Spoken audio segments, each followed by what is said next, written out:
Hello विद्यार्थियों, स्वागत है, अभिनंदन है हिंदी भाषा और साहित्य चैनल पर आप सबका। आज हम लोग हिंदी भाषा का विकास एवं व्याकरण के अंतर्गत हिंदी ध्वनियों के स्वरूप पर आधारित वस्तुनिष्ठ प्रश्नों का अध्ययन करेंगे। हिंदी ध्वनियों का स्वरूप, तो ध्वनियाँ क्या हैं, ये आपको संक्षिप्त रूप से हम बता देते हैं, फिर हम आगे वस्तुनिष्ठ प्रश्न की ओर बढ़ेंगे। किसी भी भाषा में मूलतः दो प्रकार की ध्वनियाँ होती हैं, स्वर और व्यंजन। आप जानते हो हिंदी में भी स्वर और व्यंजन पाए जाते हैं। स्वरों की संख्या होती है 11 और व्यंजनों की संख्या होती है 33। हिंदी की लिपि क्या है? देवनागरी। इसके माध्यम से ही हिंदी ध्वनियों को लिखित रूप से प्रदर्शित करते हैं। हिंदी ध्वनियों को देवनागरी लिपि चिन्हों के माध्यम से ही हम देख सकते हैं। इसके विषय में विस्तृत रूप से हम फिर इस विषय को लेंगे। आज हम लोग वस्तुनिष्ठ प्रश्नों का अध्ययन करेंगे। वस्तुनिष्ठ प्रश्न हम अभी हमारा सीरीज में चल रहा है, उसी का हम अध्ययन करेंगे अभी। चलिए आरंभ करते हैं।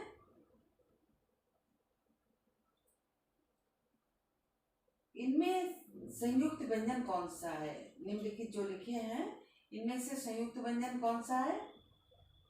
ड़, य, या और ड़। इसमें संयुक्त व्यंजन होगा ज्ञ। ज्ञ जो है, संयुक्त व्यंजन क्या होते हैं? दो व्यंजनों से मिलकर जो एक व्यंजन बनता है वो संयुक्त व्यंजन जुड़ के बन जाते हैं दो। तो ज और या, चाचा जाजा यहाँ नहीं होता, पांचवा अक्षर, उसी से मिल वो और ज, ये दोनों मिलकर बन गए हैं एक, तो ये हो गया ज्ञ। ज्ञ जो है संयुक्त व्यंजन हो गया।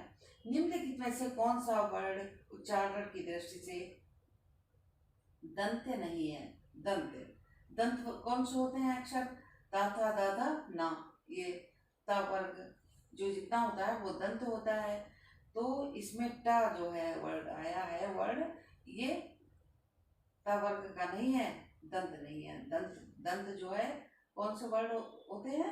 ता वर्ग के, माने ता था दादा ना, और टा जो है ये दंत नहीं है। अगला प्रश्न है, जिन शब्दों के अंत में आ आता है, छोटा आ, उन्हें क्या कहते हैं? अकारांत। जिन शब्दों के अंत में छोटा आता है उन्हें क्या कहते हैं? अकारांत। श वर्ड किसके योग से बना है? श शब्द किसके योग से बना है? जैसे हम लोग बोलते हैं कक्षा, तो इसमें जो है क और श मिलकर के श बना है, कक्षा। तो इसका उत्तर जो है सही होगा आ। और ये भी जो है, ये भी संयुक्त व्यंजन है। अगर ऊपर पढ़ा आपने, जैसे ज्ञ संयुक्त व्यंजन है, चा जो है ये भी संयुक्त व्यंजन है। चत्रज्ञ भी संयुक्त व्यंजन, उसी तरह चा जो है ये संयुक्त व्यंजन है। हिंदी वर्णमाला में स्वरों की कुल कितनी संख्या है? स्वरों की स्वर 11 है हिंदी वर्णमाला में, 10, 11, 12, 13, तो बा उत्तर सही है। निम्नलिखित में से कौन स्वर नहीं है? निम्नलिखित में से छोटा आ, उ, ए, या, तो दा जो है ये गलत हो गया, लेकिन आंसर सही है। निम्नलिखित में से कौन सा स्वर नहीं है? जो दा है ये नहीं है, बाकी आ, ए, उ ये जो है ये स्वर है, तो उत्तर क्या होगा? दा। निम्नलिखित में से कौन टा वर्ग नहीं है? हमने भी आपको बताया था, पहले आपने पढ़ा था ऊपर ता वर्ग, उसमें टा दे दिया टा वर्ग का, तो टा ठा डा डा डा ये हो गया टा वर्ग। तो इसमें टा मतलब ठा और ढा और डा, ये तीन हो गए टा वर्ग के। टा वर्ग में कौन सा नहीं है? घा, घा नहीं है, ये चा वर्ग का है, चाचा जाजा नहीं, ये हो गया आपका का खा गा घा, का वर्ग का हो गया, और टा वर्ग का नहीं है, तो टा वर्ग का गा नहीं है, ये का वर्ग का है, तो दा उत्तर सही हो गया आपका। हिंदी वर्णमाला में व्यंजनों की संख्या है कितनी है? 33, 32, 34, 33, 36, तो सा उत्तर इसका सही होगा। हिंदी वर्णमाला व्यंजनों की संख्या कितनी है? 33। निम्नलिखित में से कौन सा पश्च स्वर है? कौन सा पश्च स्वर है? आ, बड़ा, ये पश्च स्वर है।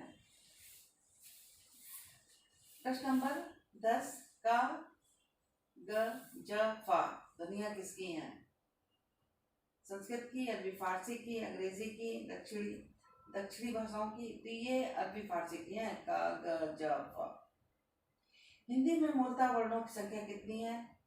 50, 51, 52, 53। 52 है मूलतः वर्णों की संख्या।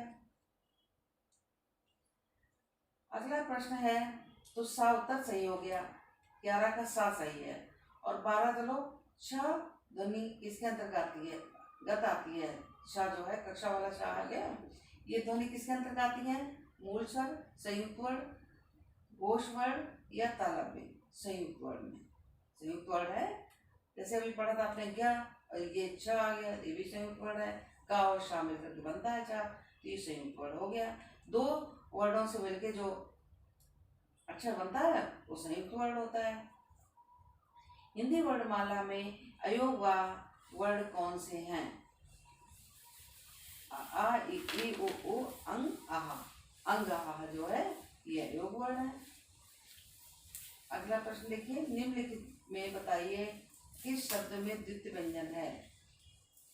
निम्नलिखित में से बताइए किस शब्द में द्वितीय व्यंजन है? पुनः, इलाहाबाद, दिल्ली, उत्साह।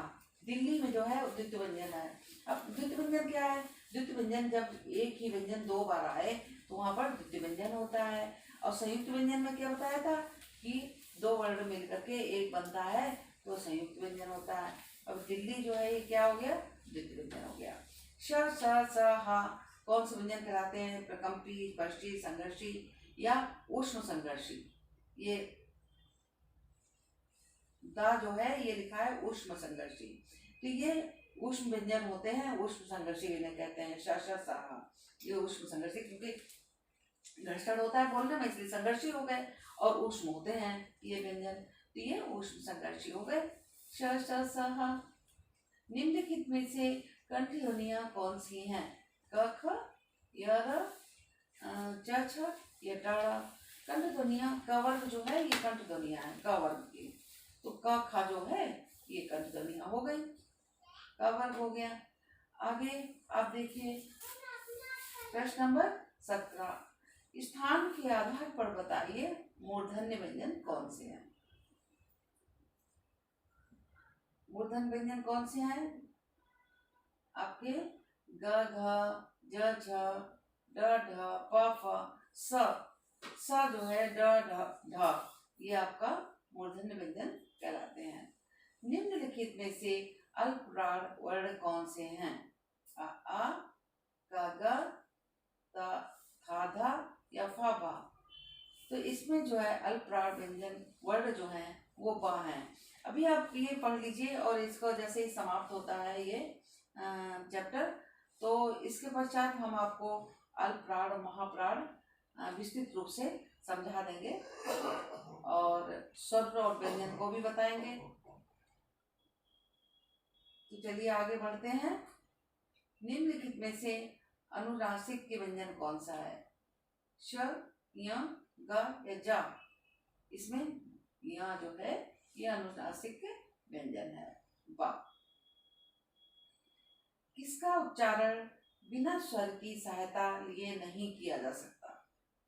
बहुत अच्छा प्रश्न है, ये हम आपको बता भी चुके हैं क्लास में कि किसका उच्चारण बिना स्वर की सहायता लिए नहीं किया जा सकता।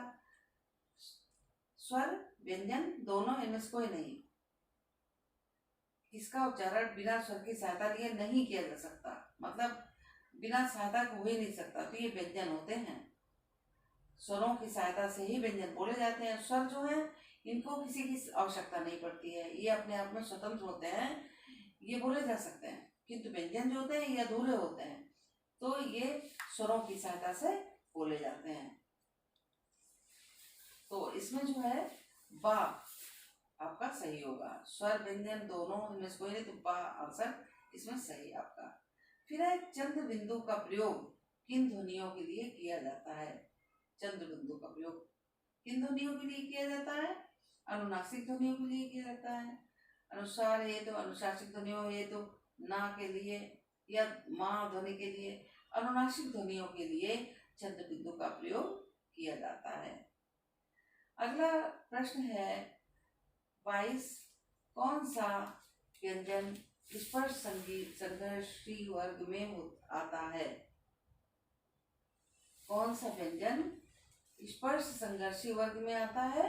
च, छ, ज या ये सभी? तो ये सभी जो हैं स्पर्श संघर्षी में आते हैं, स्पर्श संघर्षी वर्ग में आते हैं, ज, छ, ज सभी। अगला प्रश्न है हा को किस वर्ग में रखेंगे? संघर्षी व्यंजन में, पार्श्विक व्यंजन में, स्पर्श व्यंजन में या इनमें से कोई नहीं? हा को हम संघर्षी व्यंजन में रखेंगे। ये ऊष्म संघर्षी होते हैं। हा जो है ऊष्म संघर्षी, संघर्षी व्यंजन में आएगा। विसर्ग को क्या माना गया है? स्वर, व्यंजन, आबा दोनों या इनमें से कोई नहीं? विसर्ग को व्यंजन में माना गया है, तो बा जो है इसका उत्तर सही होगा।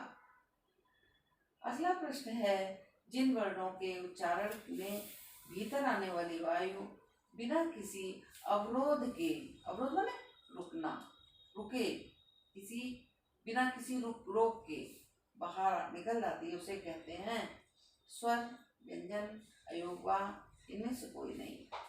तो स्वर कहते हैं जिन वर्णों के उच्चारण में भीतर से आने वाली वायु बिना किसी अवरोध के बाहर निकल जाती है, उन्हें स्वर कहते हैं। तो स्वर, व्यंजन, अयोगवा इनमें से कोई नहीं, आ जो है उसका उत्तर सही है। तो विद्यार्थियों, ये जो विषय है आपका ध्वनियों वाला, इस पर आधारित जो वस्तुनिष्ठ प्रश्न आपने पढ़े, ये समाप्त हुए। अगले वीडियो में हम मिलते हैं, कुछ और इंटरेस्टिंग होगा हमारा टॉपिक। चलिए, धन्यवाद।